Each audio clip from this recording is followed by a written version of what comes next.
இந்த 5 விதைகளை மட்டும் யாரெல்லாம் நான் நான்வெஜ் சாப்பிட மாட்டேன், பியூர் வெஜிடேரியன்ஸ் அப்படிங்கிறவங்க தினமும் எடுக்கலாம்.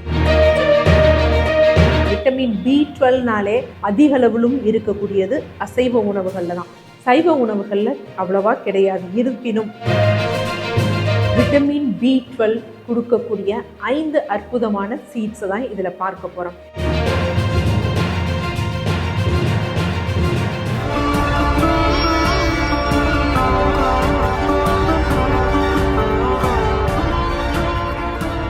TCH வியூவர்ஸ் அனைவருக்கும் வணக்கம். தொடர்ந்து நமது சேனலுக்கு அளித்து வரும் ஆதரவிற்கு மனமார்ந்த நன்றி. இந்த பதிவில் எதை பற்றி பார்க்க போகிறோன்னா, விட்டமின் B12 கொடுக்கக்கூடிய 5 அற்புதமான சீட்ஸை தான் இதில் பார்க்க போகிறோம். யூஸ்வலாக நான் பல பதிவுகளில் சொன்னது தான், விட்டமின் B12னாலே அது நல்ல ஒரு பயோ அவைலபிலிட்டி, அதாவது எடுத்தோம்னா நம்ம உடனே நமக்கு அக்செப்ட் ஆகிற அளவுக்கும் அதிக அளவிலும் இருக்கக்கூடியது அசைவ உணவுகளில் தான். சைவ உணவுகளில் அவ்வளவா கிடையாது. இருப்பினும் ஒரு சில விதைகள் நமக்கு நல்ல பலன்களை தரும். அது மாதிரி ஒரு 5 விதையைத்தான் இதில் பார்க்க போகிறோம். யூஸ்வலாக இப்போ இந்த விட்டமின் B12ஓட பலன்கள் என்னென்னா, அது நரம்பு எல்லாவற்றிற்கும் ரொம்ப முக்கியம். நம்ம சுறுசுறுப்பாக செயல்படுவதற்கும் ரத்தத்தோட அளவு சீராக வச்சுக்கிறதுக்கும் எல்லாத்துக்குமே இந்த விட்டமின் B12 அப்படிங்கிறது ரொம்ப முக்கியம்.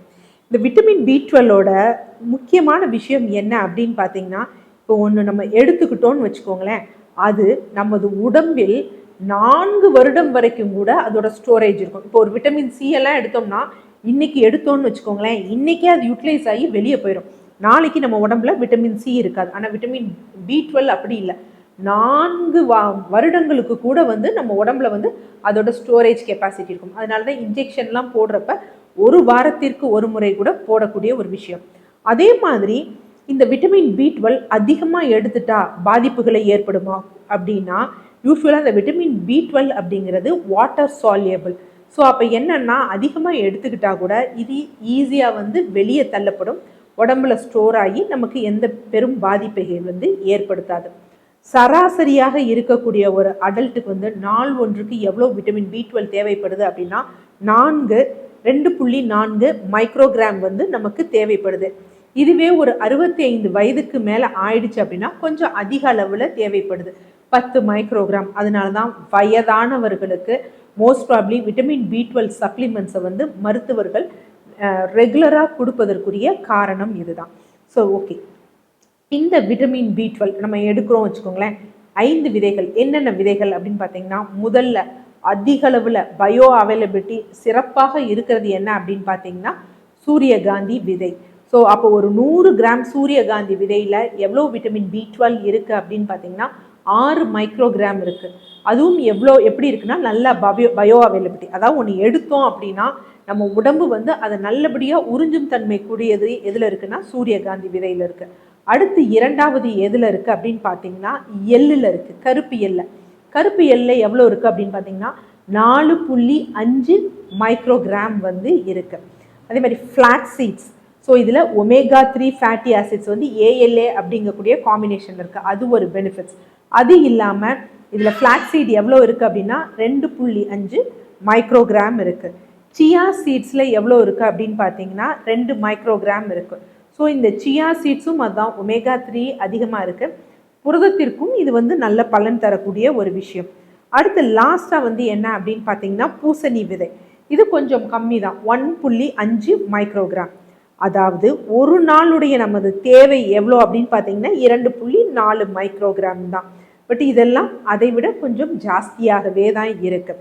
இதை எப்படி எடுக்கணும்? அப்படியே சாப்பிட்றலாமா டாக்டர்னா? அப்படியே எடுக்கக்கூடாது. ஏன்னா இதில் ஃபைட்டேட்ஸ், ஆக்சிலேட்ஸ் இந்த மாதிரி விஷயங்கள்லாம் இருக்கும்.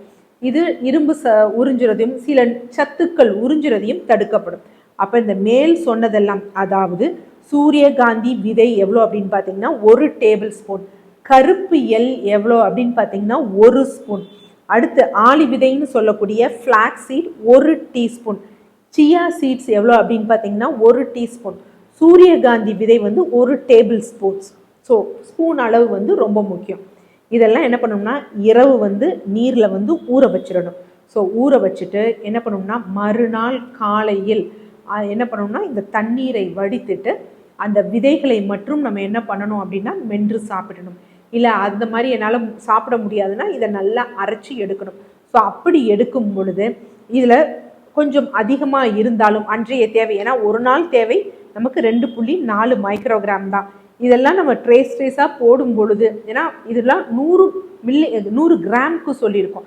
அப்போ நம்ம இதில் எல்லாம் சொல்லக்கூடிய அளவு, நான் ஸ்பூன் அளவு சொன்னேன் பார்த்தீங்களா, அந்த ஸ்பூன் அளவு எடுக்கும் பொழுது இது ஒரு நாள் நம் தேவையை வந்து நமக்கு ஃபுல்லாக வந்து அவைலபிளாக இருக்கும்.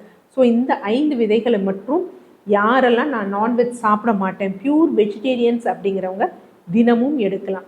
இந்த விதைகளை வந்து எடுத்துட்டு மென்று சாப்பிட்டுட்டு கூட லெமன் ஜூஸ் எடுத்துக்கிறது ரொம்ப முக்கியமான விஷயம். குறிப்பாக சிறுநீரக கற்கள் அடிக்கடி ஏற்படுறவங்க, இல்லை சிறுநீரக கற்கள் இருக்குது அப்படிங்கிறவங்க இதை அவாய்ட் பண்ணும்.